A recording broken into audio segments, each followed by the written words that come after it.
तब्दीली के साथ बदलते भारत की शान।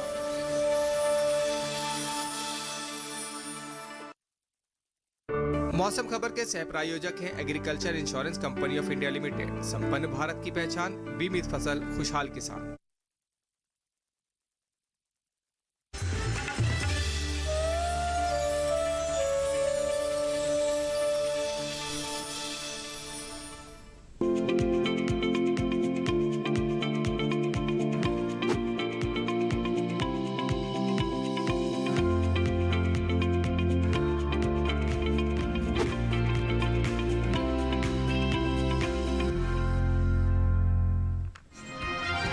गुरुवार को गुजरात में भारी बारिश का अलर्ट। ओडिशा में शुक्रवार को कुछ जगह जोरदार वर्षा संभव। कर्नाटक, कोंकण और गोवा में ज्यादातर जगह बरसात की संभावना। पश्चिम बंगाल में झमाझम बरसेंगे बादल। उत्तर भारत में गुरुवार को कुछ जगह चलेंगी तेज हवाएं। उत्तरी महाराष्ट्र में भी काफी तेज हवाओं के हैं आसार।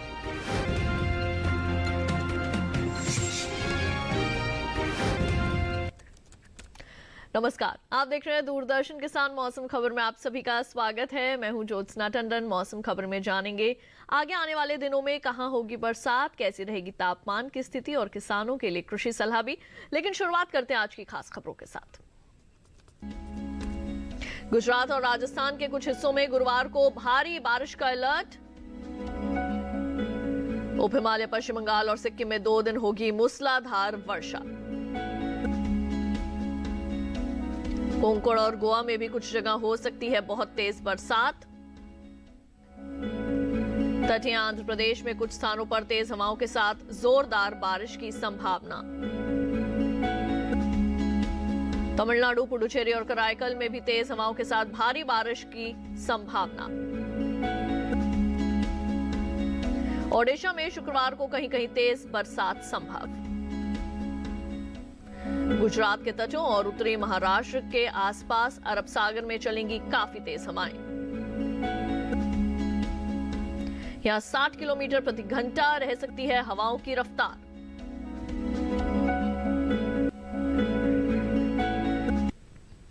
पूरब से लेकर पश्चिम तक और उत्तर से लेकर दक्षिण तक 2 दिन कैसा रहने वाला है मौसम का हाल, कहां कहां बरसेंगे बादल और कहां रहेगा मौसम साफ, विस्तार से जानकारी के लिए देखते हैं मौसम पूर्वानुमान। मौसम विभाग के मुताबिक पूर्वी भारत के बिहार और झारखंड में 2 दिन कुछ जगह बरसात का अनुमान है। ओडिशा में गुरुवार को कुछ स्थानों पर तो शुक्रवार को कई जगह बरसात की संभावना है। 2 दिन गांगे पश्चिम बंगाल के कुछ हिस्सों में बादल बरसेंगे, जबकि उप हिमालय, पश्चिम बंगाल और सिक्किम में ज्यादातर जगह पानी बरसेगा। असम और मेघालय में कई जगह वर्षा होगी। अरुणाचल प्रदेश में कुछ जगह बारिश संभव है। पूर्वोत्तर भारत के नागालैंड, मणिपुर, मिजोरम और त्रिपुरा में 2 दिन कई स्थानों पर बरसात होगी। उत्तर भारत की बात करें तो यहाँ के पहाड़ी राज्यों में जम्मू कश्मीर और लद्दाख में अगले 2 दिन बारिश की संभावना नहीं है। हिमाचल प्रदेश और उत्तराखंड में कहीं कहीं बारिश का अनुमान है। पंजाब, हरियाणा और दिल्ली में छिटपुट जगहों पर बूंदाबांदी की संभावना है। उत्तर प्रदेश के कुछ भागों में बरसात हो सकती है। पश्चिमी राजस्थान में कुछ जगह तो पूर्वी राजस्थान में गुरुवार को कई जगह बारिश का अंदेशा है। मध्य भारत पर नजर डालें तो अगले 2 दिन मध्य प्रदेश और छत्तीसगढ़ के कुछ इलाकों में पानी बरस सकता है। साथ ही मध्य महाराष्ट्र, मराठवाड़ा और विदर्भ में कहीं कहीं बारिश का अनुमान है। पश्चिमी भारत के गुजरात में गुरुवार को ज्यादातर जगह तो शुक्रवार को कुछ जगह वर्षा संभव है। 2 दिन सौराष्ट्र और कच्छ में कई स्थानों पर बरसात के आसार हैं। साथ ही कोंकण और गोवा में 2 दिन ज्यादातर स्थानों पर बादल बरसेंगे। दक्षिण भारत की बात करें तो यहाँ के तटीय आंध्र प्रदेश और तेलंगाना में कई जगह बरसात का अनुमान है। रायलसीमा में कहीं कहीं बारिश हो सकती है। 2 दिन तमिलनाडु और पुडुचेरी व कराईकल के कुछ इलाकों में बादल बरसेंगे। तटीय कर्नाटक में 2 दिन ज्यादातर जगह, आंतरिक कर्नाटक में कई जगह बारिश की संभावना है। वहीं 2 दिन केरल और लक्षद्वीप में कई जगह तो अंडमान निकोबार द्वीप समूह में अधिकतर स्थानों पर वर्षा संभव है। ये तो बात हुई मौसम पूर्वानुमान के। बाद ये बढ़ते हैं आगे, एक नजर डालते हैं पिछले 24 घंटों के दौरान हुई बरसात पर। पिछले 24 घंटों के दौरान बिहार और झारखंड में कुछ जगह तो ओडिशा में कई स्थानों पर बारिश हुई। पश्चिम बंगाल और सिक्किम के कई इलाकों में बादल बरसे। असम और मेघालय में कुछ जगह, अरुणाचल प्रदेश के कई हिस्सों में पानी बरसा। वहीं नागालैंड, मणिपुर, मिजोरम और त्रिपुरा के ज्यादातर स्थानों पर बरसात देखी गई। दूसरी तरफ जम्मू कश्मीर, लद्दाख और हिमाचल प्रदेश में कहीं कहीं तो उत्तराखंड में कई जगह वर्षा हुई है। उत्तर प्रदेश में कुछ स्थानों पर, दिल्ली और हरियाणा में कई जगह झमाझम बादल बरसे। पिछले 24 घंटों के दौरान पंजाब और पश्चिमी राजस्थान में कुछ जगह, लेकिन पूर्वी राजस्थान के ज्यादातर स्थानों पर बरसात हुई। पश्चिमी मध्य प्रदेश में कई जगह तो पूर्वी मध्य प्रदेश में कहीं कहीं वर्षा हुई। इसके साथ ही गुजरात के ज्यादातर इलाकों में बादल बरसे। मध्य महाराष्ट्र, मराठवाड़ा और विदर्भ में भी जगह जगह पानी बरसा। कोंकण और गोवा में ज्यादातर हिस्सों के अंदर बारिश देखी गई। तटीय कर्नाटक में भी पिछले 24 घंटों के दौरान बरसात हुई है। इसके साथ ही आंतरिक कर्नाटक में भी कुछ स्थानों पर बादल बरसे। केरल में कई जगह, तमिलनाडु और पुडुचेरी में कहीं कहीं वर्षा हुई। तटीय आंध्र प्रदेश और तेलंगाना के कई हिस्सों में बरसात हुई। लक्षद्वीप में भी जगह जगह पानी बरसा। और अब आइए जानते हैं देश के किस हिस्से में कैसा रहा तापमान का हाल। सबसे पहले बात करेंगे अधिकतम तापमान की। तमिलनाडु, पुडुचेरी और कराईकल में कुछ हिस्सों के अंदर अधिकतम पारा सामान्य से 3 से 5 डिग्री ज्यादा रहा। पूर्वी मध्य प्रदेश में कहीं कहीं अधिकतम तापमान सामान्य की तुलना में 3 से 5 डिग्री ऊपर रहा, जबकि पश्चिमी मध्य प्रदेश और पश्चिमी राजस्थान के कुछ इलाकों में पारा सामान्य से 1.5 से 3 डिग्री ज्यादा आंका गया। ओडिशा, झारखंड, गांगे, पश्चिम बंगाल में कुछ स्थानों पर इसी तरह का तापमान देखने को मिला। असम, मेघालय और अरुणाचल प्रदेश के कुछ भागों में अधिकतम पारा सामान्य के मुकाबले 1.5 से 3 डिग्री ज्यादा रहा। हिमाचल प्रदेश में कई जगह अधिकतम तापमान सामान्य की तुलना में 1.5 से 3 डिग्री ऊपर आका गया। इसके विपरीत हरियाणा और दिल्ली के कुछ हिस्सों में अधिकतम पारा सामान्य से 5 डिग्री नीचे आया है। जम्मू कश्मीर, लद्दाख और उत्तराखंड में अधिकतम तापमान सामान्य के मुकाबले 1.5 से 3 डिग्री कम रहा। और सबसे ज्यादा तापमान पश्चिमी राजस्थान के बाड़मेर में 39.5 डिग्री सेल्सियस रिकॉर्ड किया गया। और अब आइए जायजा ले लेते हैं न्यूनतम तापमान की स्थिति का।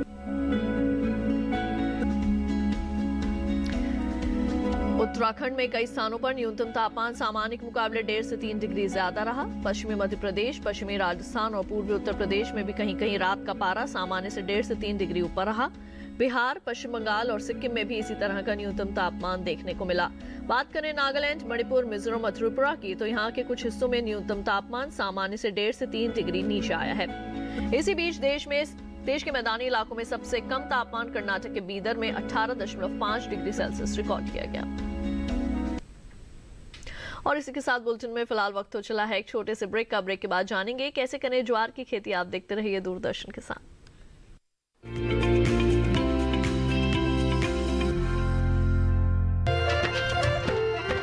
फसल बीमा से अब सुरक्षित आत्मनिर्भर बन जाए किसान। AIC के संग मौसम की मार अब नहीं करेगी तंग, नुकसान की होगी पूरी भरपाई। AIC किसान का हमराही। Agriculture insurance company of India limited, संपन्न भारत की पहचान, बीमित फसल खुशहाल किसान। पर्यावरण भारत की चिति, देश का स्वभाव। भारत में पर्यावरण सिर्फ जलवायु नहीं, आबो हवा नहीं, सिर्फ पेड़ पौधे, नदी पर्वत नहीं। भारत में पर्यावरण एक जीवन शैली है, सिर्फ लौकिक नहीं बल्कि दिव्य भारत का आईना। आइए आपका परिचय कराते हैं ऐसी ही कुछ परंपराओं से, इन्हीं जीवन मूल्यों से। कार्यक्रम प्रकृति उत्सव रिविजिटिंग इंडियन एनवायरनमेंट ट्रेडिशन देखिए हर गुरुवार सुबह 7:30 बजे सिर्फ डीडी किसान पर।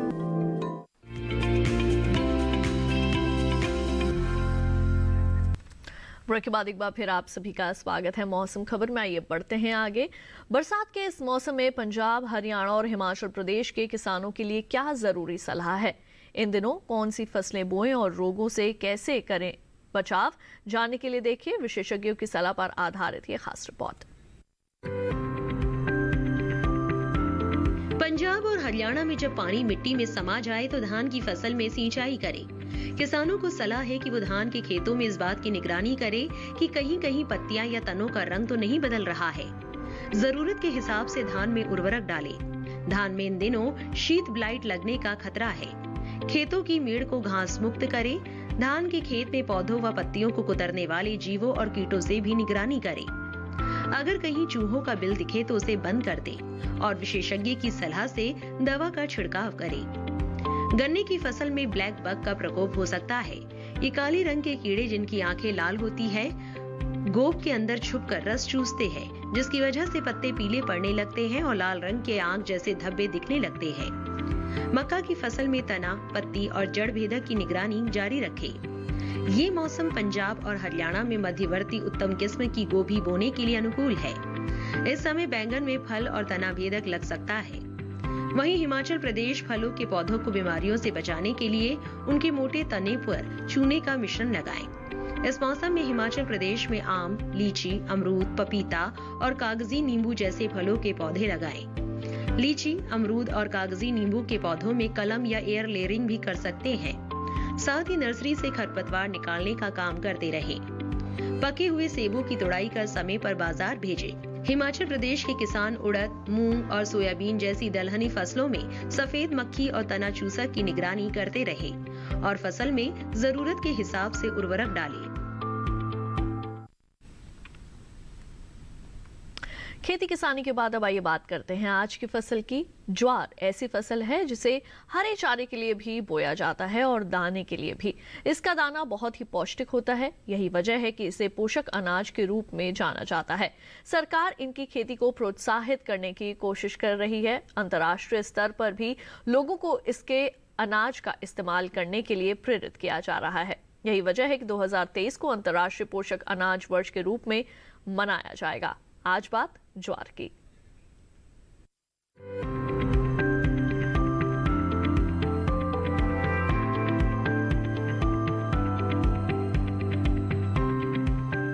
ज्वार की खेती लगभग सभी तरह की मिट्टियों में हो सकती है। यहाँ तक कि रेतीली मिट्टी में भी इसे उगाया जा सकता है, लेकिन उचित जल निकास वाली भारी मिट्टी, जिसे मटियार दोमट भी कहा जाता है, सबसे अच्छी मानी जाती है। असिंचित अवस्था में अधिक जल धारण क्षमता वाली मिट्टी में ज्वार की पैदावार अधिक होती है। भारत में इसकी सबसे ज्यादा पैदावार महाराष्ट्र, आंध्र प्रदेश, गुजरात, तमिलनाडु, राजस्थान और उत्तर प्रदेश में होती है। वैसे तो ये खरीफ मौसम की फसल है, लेकिन दक्षिण भारत में इसे रबी के दौरान भी बोया जाता है। ज्यादातर किसान इसे हरे चारे के लिए बोते हैं। इस समय खेतों में ज्वार की फसल खड़ी है। जिन किसानों ने दाने के लिए ज्वार बोई है, वो बाली निकलते समय और दाना भरते समय सिंचाई का पूरा ख्याल रखें। फसल में अगर अरगट या शर्करिया जैसी बीमारियां लगी है तो ग्रसित पौधों को उखाड़ कर जला दे। ज्यादा प्रकोप होने पर उचित दवा का छिड़काव करें। ज्वार में इस समय माहू कीट भी लग सकता है। ये कीट पौधों का रस चूसता रहता है, जिससे पौधों की पत्तियों के किनारे पर पीली नीली धारियां दिखाई पड़ती है। इस कीट के प्रकोप से तरल द्रव बनने लगता है, जिससे फसल पर फफूंद का खतरा बढ़ जाता है। इसकी रोकथाम के लिए मेटासिस्टॉक्स 25 EC को पानी के साथ घोल बनाकर छिड़क सकते हैं। दाने का स्मट रोग ज्वार को लगने वाला सबसे खतरनाक कवक जनित रोग है। इसका प्रकोप पौधों से भुट्टे निकलते समय होता है। रोग लगने पर पौधों में भुट्टे आने पर दानों की जगह कवक के काले बीजाणु भर जाते हैं। बीजाणु बाहर से एक कड़ी झिल्लीदार परत से ढके होते हैं, जिसके फटने पर वे बाहर आकर फैल जाते हैं। ये बीज जनित रोग है और फसल बोते समय बीज उपचार ही इसका बेहतर इलाज है। ज्वार की फसल पकने पर भुट्टे के हरे दाने सफेद या पीले रंग में बदल जाते हैं। भुट्टों में दानों के अंदर जब नमी घटकर 20% तक रह जाए तो फसल की कटाई कर लेनी चाहिए। संकर ज्वार में फसल पकने तक पौधे हरे बने रहते हैं, इसलिए खड़ी फसल से भुट्टों की कटाई हंसिया या दराती से करके बाकी फसल को चारे के रूप में खिलाते रहते हैं। दाना आमतौर पर अक्टूबर के अंत तक पक जाता है। और अब बात करते हैं मौसम के लिहाज से खेती की।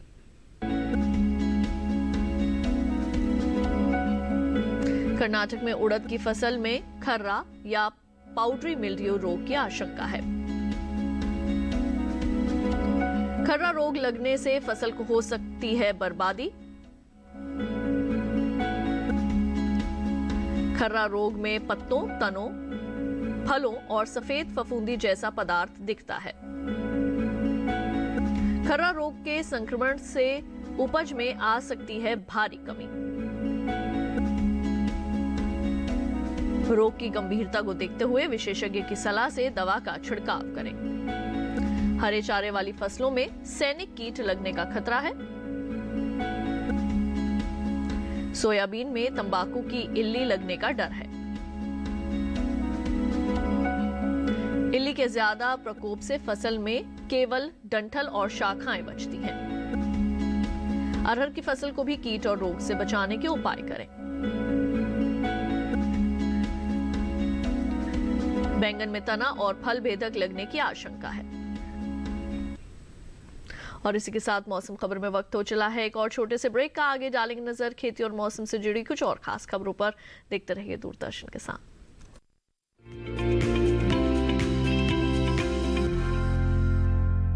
जानेंगे क्या है किसानों का हाल। हम पहुंचेंगे आपके गांव। मिलेगा सरकारी योजनाओं का ज्ञान। जब लगेगी चौपाल, देखिए चौपाल चर्चा सोमवार से शुक्रवार सुबह 9 बजे सिर्फ दूरदर्शन किसान पर।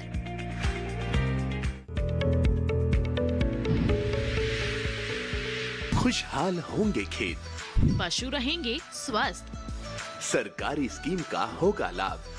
जब एक्सपर्ट्स का मिलेगा साथ, आपके सवाल विशेषज्ञों के जवाब, सिर्फ एक फोन कॉल की दूरी पर। देखिए किसानों का अपना प्रोग्राम हेलो किसान, सोमवार से शुक्रवार शाम 6 बजे से सिर्फ दूरदर्शन किसान पर।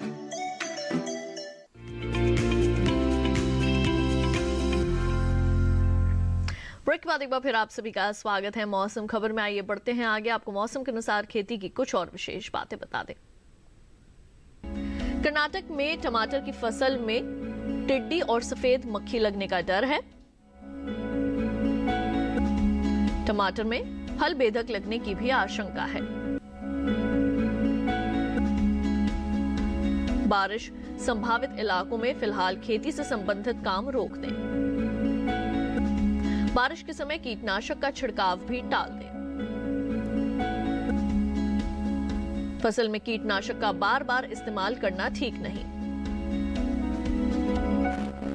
कर्नाटक के किसान साफ मौसम के दौरान तैयार मूंग की कटाई कर लें।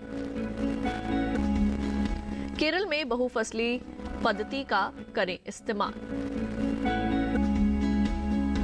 शहतूत, केले, सब्जियों, अदरक, हल्दी और अरबी के बीच अन्य फसलें बोएं। मिश्रित फसल बोते समय सही फसल का चयन करें। केरल के किसान नारियल की बागवानी का काम पूरा कर लें।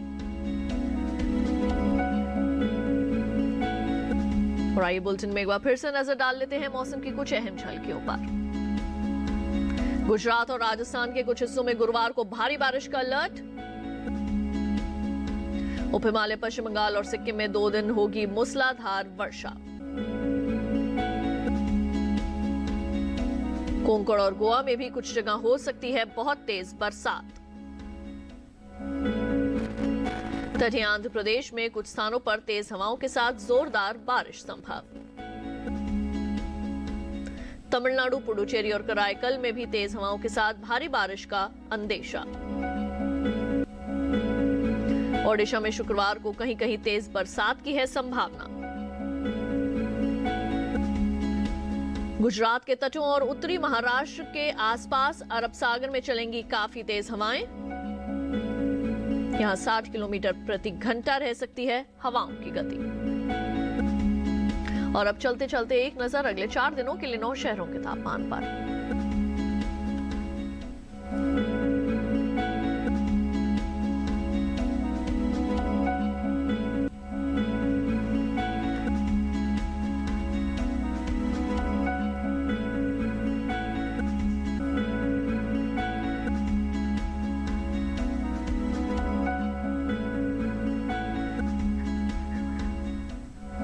हमारे इस कार्यक्रम को आप दूरदर्शन किसान के YouTube चैनल पर भी देख सकते हैं। टीवी स्क्रीन पर दिखाए जा रहे QR कोड को स्कैन कीजिए और जानिए मौसम का हाल मौसम खबर के साथ।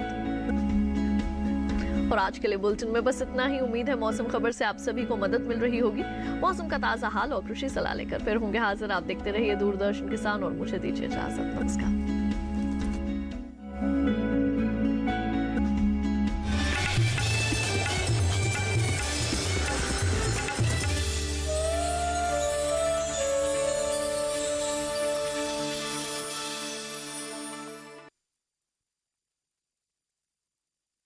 इंडिया लिमिटेड, संपन्न भारत की पहचान, बीमित फसल, खुशहाल किसान। उन दिनों के प्रयागराज और आज प्रयागराज में क्या परिवर्तन आया है, और आज जब आप एक सांसद हैं तो आपने क्या किया है अपने क्षेत्र के लिए?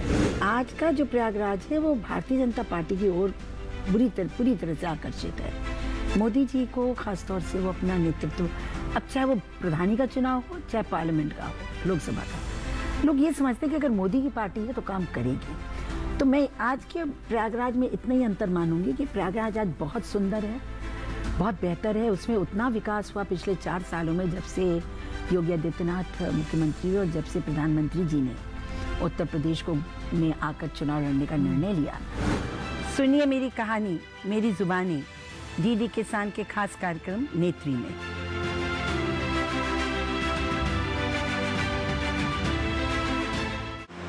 न जाने कितने जन्मों का अभिषेक किया है और न जाने कितनी विदाइयों को अर्थ, सम्मान और दिशा दी है। इस कड़ी में धर्म को कर्म के साथ जोड़ूंगा, होऊंगा हर की पौड़ी के एक लंगर में शामिल, जानूंगा कि क्यों सिद्ध संत के आश्रम में पाली गई गायों का दूध नहीं लिया जाता।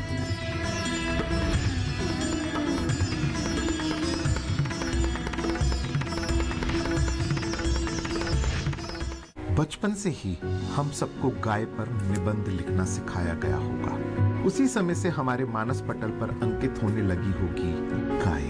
तब गाय हमारे लिए सिर्फ 4 पैरों वाला एक पशु था जो दूध देता था। निबंध की सामग्री और वास्तविकता में उस समय भी बहुत अंतर था। अब यह अंतर और ज्यादा बढ़ गया है। यह एपिसोड उस अंतर को कम करने की एक कोशिश है।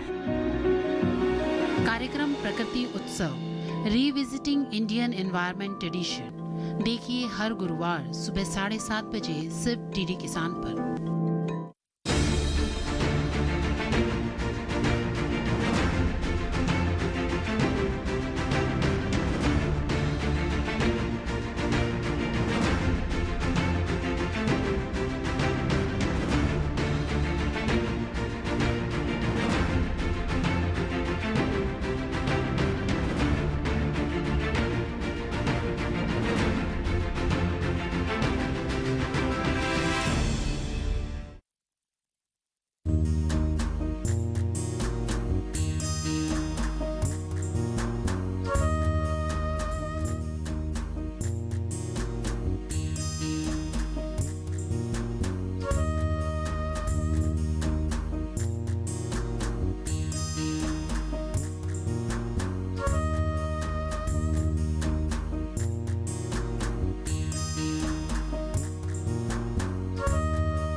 भारतीय खेती में तिलहन का मुख्य स्थान है।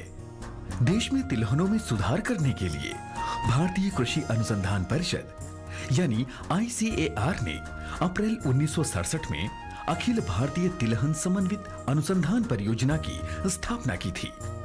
5वीं पंचवर्षीय योजना में तिलहनों, विशेष रूप से राई सरसों पर अनुसंधान कार्यक्रम को और भी सुदृढ़ बनाया गया। 28 जनवरी 1981 को हरियाणा कृषि विश्वविद्यालय हिसार में राई सरसों के लिए प्रथम परियोजना समन्वय इकाई की स्थापना की गई। 7वीं योजना के दौरान भारतीय कृषि अनुसंधान परिषद ने 1990 में गठित समिति की सिफारिश के आधार पर राज्य कृषि विभाग, राजस्थान सरकार के अनुकूलन परीक्षण केंद्र सेवर भरतपुर में राई सरसों पर आधारभूत, रणनीतिक और अनुप्रयुक्त अनुसंधान संचालित करने के लिए भारतीय कृषि अनुसंधान परिषद ने 20 अक्टूबर 1993 को राष्ट्रीय सरसों अनुसंधान केंद्र की स्थापना की। फरवरी 2009 को इस केंद्र को सरसों अनुसंधान निदेशालय के रूप में विकसित किया गया।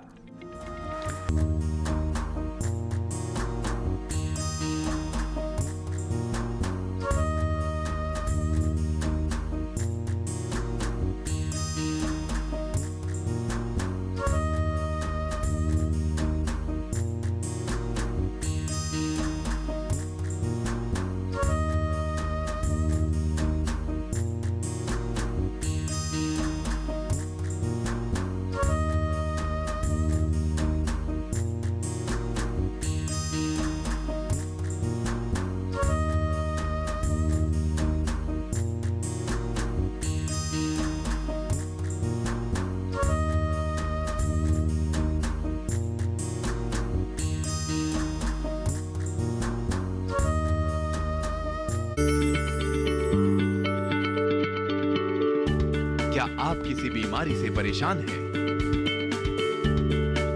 चाहते हैं डॉक्टर की सलाह, तो हम हैं आपके साथ। बताएंगे आपको जीने की राह, समस्याएं आपकी, समाधान देश के मशहूर विशेषज्ञों के। घर बैठे बात करें देश के जाने माने डॉक्टरों से। हमारे लाइव प्रोग्राम स्वस्थ किसान में हर शनिवार शाम 6 बजे से 7 बजे तक। बीड़ियों को तोड़ती, रूढ़ियों को छोड़ती, सशक्तिकरण को ओढ़ती महिलाएं, समाज में भरते प्राण, युवा अरमान, ग्रामीण धरती के कोने कोने में आई एक नई पहचान, पिछड़ी व्यवस्था को चीरकर देती नई उड़ान, पूर्वोत्तर में सरकारी प्रयासों के विकास की नवधारा। देखिए पहली किरण पूर्वोत्तर की कहानियाँ सोमवार से बुधवार दोपहर 12:30 पर। बसंत की बीवी को तो चाहिए था कि गर्भ ही गिरा देती, पर वो तो ठहरी क्रांतिकारी। मुझे तो ऐसे लगता है कि आप ठेकेदार से डरते हैं। तूने जो पाप किया था उसकी सजा बहुत बड़ी है। पहला फौजी देखा जो लड़ना नहीं चाहता। अगर लड़ना है तो दिमाग से लड़िए। तो क्या दीवान सिंह पर पहले भी ठेकेदार ने हमला करवाया था? जनधन योजना के तहत 0 बैलेंस के साथ खोले जाने वाले खाते इस गांव के लिए क्रांति लाएंगे।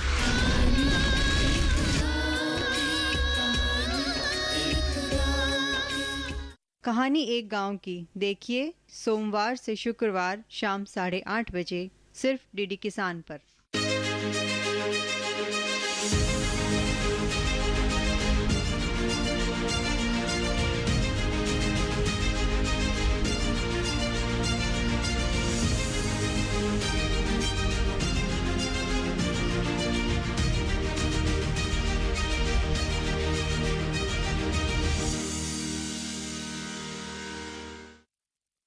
हर गांव पर नजर, हर तकनीक पर पकड़, खबर मौसम की हो या हो हाट बाजार, दिखाएंगे देश की प्रमुख हलचल और खेती किसानी से जुड़ी हर बात। देखिए किसान समाचार रोजाना दोपहर 1:30 पर और शाम 7 बजे।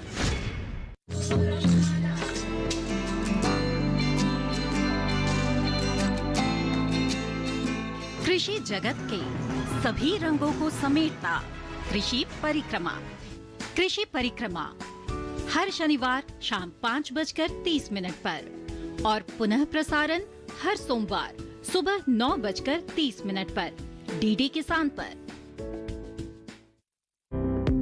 इस कड़ी में जाऊंगा हरिद्वार की गंगा वाटिका में, जहां अपने प्रियजनों की याद को अमर बनाने के साथ प्रकृति का भी होता है संरक्षण।